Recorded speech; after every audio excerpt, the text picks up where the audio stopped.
Round of applause for Lynn, everyone. 4, 5, 6.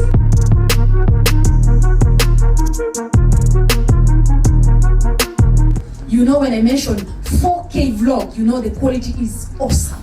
And not only 4K, we will have 4K on the front camera and the rear camera. Wow. We have never had that. Can you say wow? Wow.